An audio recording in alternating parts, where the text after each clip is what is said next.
जय श्री राम दोस्तों आज की कहानी मेरी इस बात पर है कि एक ही घड़ी और एक ही मुहूर्त में जन्म लेने वाले जातकों के भाग्य अलग अलग क्यों होते हैं।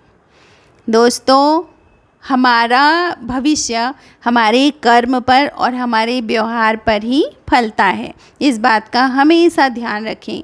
दोस्तों, एक बार एक राजा थे जिनका जन्मदिन बहुत हर्षोल्लास से मनाया गया, लेकिन राजा के मन में एक जिज्ञासा हुई कि जिस मेरे भाग्य में मेरे जन्मपत्री के अनुसार राजा बनने के योग थे तो मैं राजा बना, लेकिन जिस घड़ी और जिस बार पर और बच्चे भी पैदा हुए होंगे उसी समय, क्या वो सब राजा बने होंगे।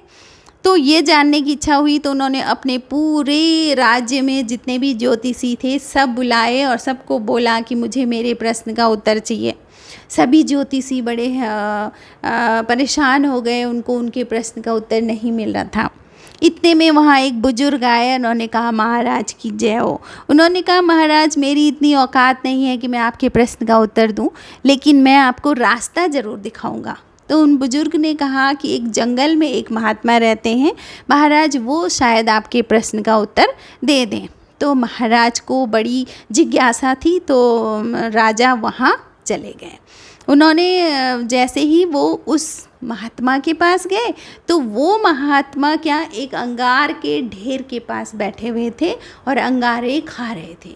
राजा देख करके थोड़ा सा हैरान हुए। राजा ने कहा मुझे अपने प्रश्न का उत्तर तो पूछना ही होगा। शक पकाते हुए राजा ने उनसे प्रश्न किया। तो उन महात्मा ने बोला कि मेरे पास समय बहुत कम है, थोड़ा क्रोधित होकर बोला, और मैं बहुत भूखा हूँ, तो मैं तुम्हें तुम्हारे प्रश्न का उत्तर नहीं दे सकता हूँ, लेकिन मैं तुम्हें रास्ता दिखा सकता हूँ कि दूर पहाड़ी पर एक महात्मा रहते हैं, वो तुम्हें तुम्हारे प्रश्नों का उत्तर ज़रूर देंगे। इतने में राजा फिर उत्सुकता के साथ वहीं चल दिए। दूर पहाड़ी पे गए तो वहाँ एक महात्मा बैठे हुए थे, लेकिन उन महात्मा को देख करके राजा हक्के बक्के हो गए।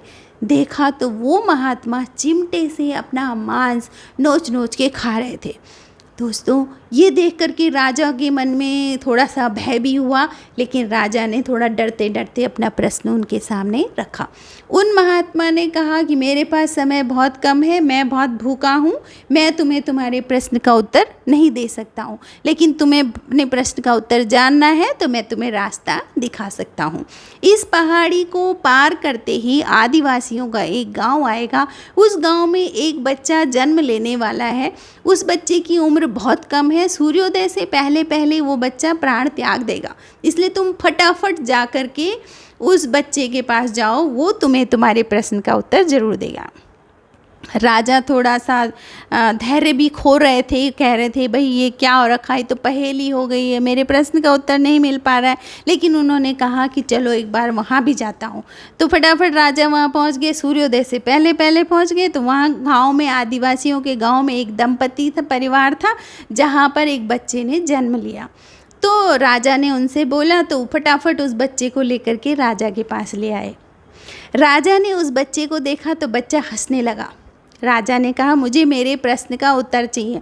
उस बच्चे ने कहा मेरे पास बहुत कम समय है, जीवन है, मैं वैसे भी जाने वाला हूँ, लेकिन मैं तुम्हें तुम्हारे प्रश्न का उत्तर ज़रूर दूंगा।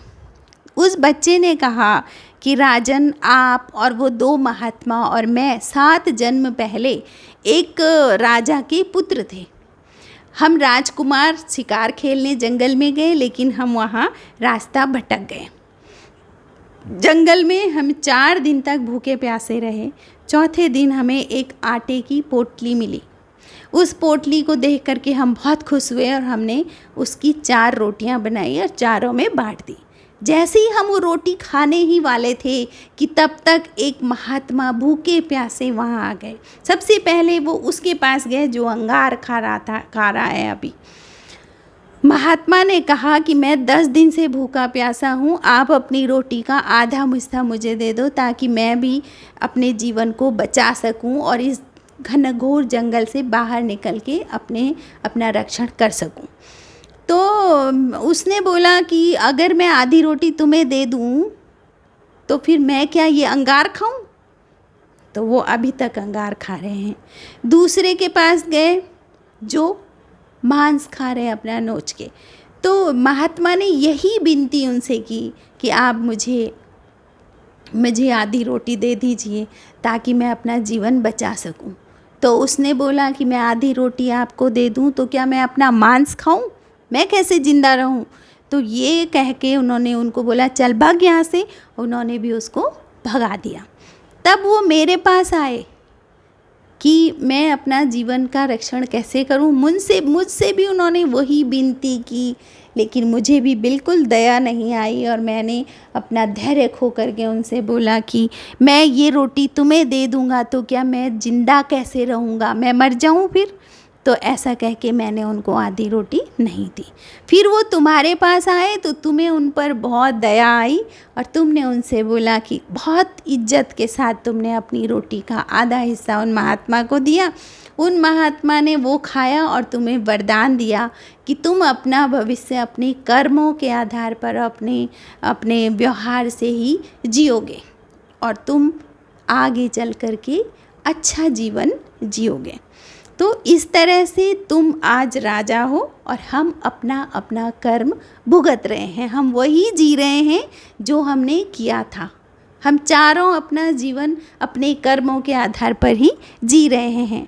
तो यही होता है, मुहूर्त होता है, बट जीते हम वही हैं जो हम अपना पिछला बोते हैं, कर्म करते हैं। दोस्तों, कई बार इच्छा होती है यही जानने की कि एक अंबानी के घर में पैदा हो रहा है और एक सड़क पर पैदा हो रहा है और एक पैदा होते ही अनाथ हो जा रहा है। तो ऐसे ऐसे भी ऐसा मिरेकल इस संसार में हो रहा है। तो ये सब क्या है? तो मेरे हिसाब से ये कर्मों का ही फल है।